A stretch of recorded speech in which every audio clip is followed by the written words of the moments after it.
FinancialFashionHouse.com, we bring you the Entrepreneur of the Month. I'm your host, Cinnamon McCann. This message is brought to you by E&E Hair Studios. FinancialFashionHouse.com, we are here with another Entrepreneur of the Month, and I am excited because I'm a shoe girl. And we are here with shoe designer LaceyK of LaceyK Shoes. Lacey, it's a pleasure. Thank you for having me. Thanks for being on the show. Now, I'm excited. Now, I know when I go into the department stores and we see the shoes, I guess I take for granted that there's actually a shoe designer. So how on earth did you start this? Tell us your story. Well, I basically had no idea what I was doing. I had the passion and the enthusiasm and the idea, and I'm a narrow width. I wear a narrow width, so I had very few options in terms of shoes. And one birthday trip to Paris, I bought a dress that I've never had on my back because I couldn't find shoes to wear with the dress. And I just decided, you know what? This is a neglected niche that is untapped and underserved, and I need to provide these women some chic options. So, and then of course, when I started making narrows, all my girlfriends bothered me to make medium widths as well. They're like, hey, what about us? So now we're doing narrows and mediums. You're coming from a six-figure career. You dropped everything. Yes. And started this company. Please tell our viewers about that. Well, I'm my own target market, and it was just the passion and the enthusiasm that I saw in this little untapped niche that needed to be filled. So my background is in B2B sales for the last 15 so years, and I had that down pat. It was just the whole startup of a company that I had no idea how to go about doing so. And one of the first things that I decided I was going to do was to learn a little bit more about the industry. And in such, I took a position at a department store in their salon shoe department, and I basically sold shoes at a retail hourly rate just to learn how the buyers did their buying, how their inventory was processed, how their customers viewed different purchasing decisions, and at the end of the day was in their stockroom. So. But it was valuable experience. Very humbling, mind you, to work retail again and carry your lunch into a department store. I felt like I was back in high school, but it was a very, very valuable experience. So great. So you decided to start this business, but how did you go through the whole process of finding funding to start it? Everything is self-financed to this point.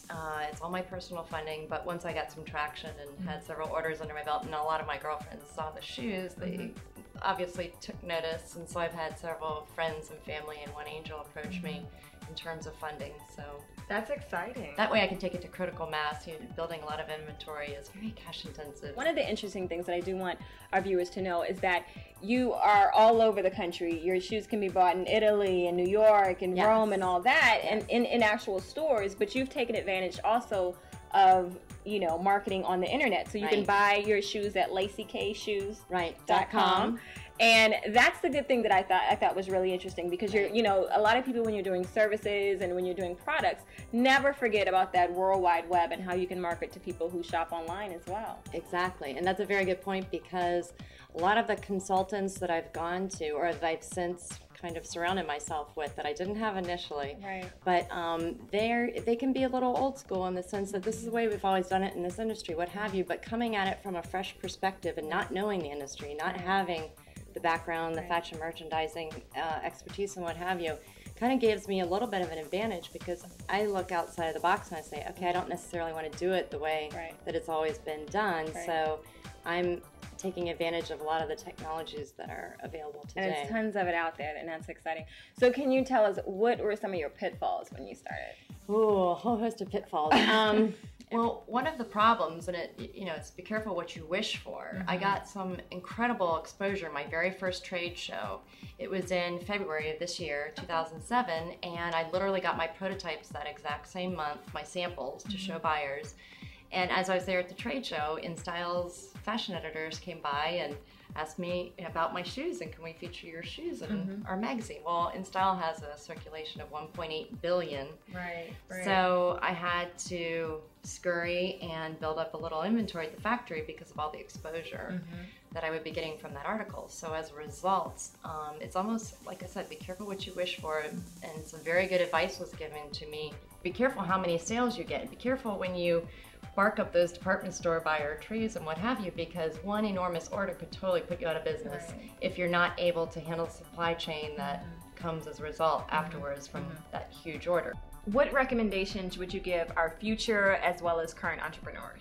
Don't be afraid to roll up your sleeves and, schlep some boxes around. I mean, at the start, during the first year or two, you're head cook and bottle washer. So everything falls on your shoulders, and if you outsource everything, it gets really expensive. So I end up hauling boxes and putting together trade show displays, and I'll be at trade shows, in fact, and I'll be with the crews who are, mantling or putting together the trade show displays for like Jessica Simpson and BCBG and all these other high-end shoe designers, and then they'll say, oh, where is your designer? And I've got duct tape or packaging tape in my hair, and I'm hauling boxes, and they'll say, oh, is your designer coming to the show? And I'll be like, oh, that would be me, All of a sudden, pull the tape out of my hair. All of a sudden, I'm the designer, too. But so, yeah, I mean, you're a jack of all trades initially, which is part of the fun. I mean, it's the glory and the humbling side of it. Right.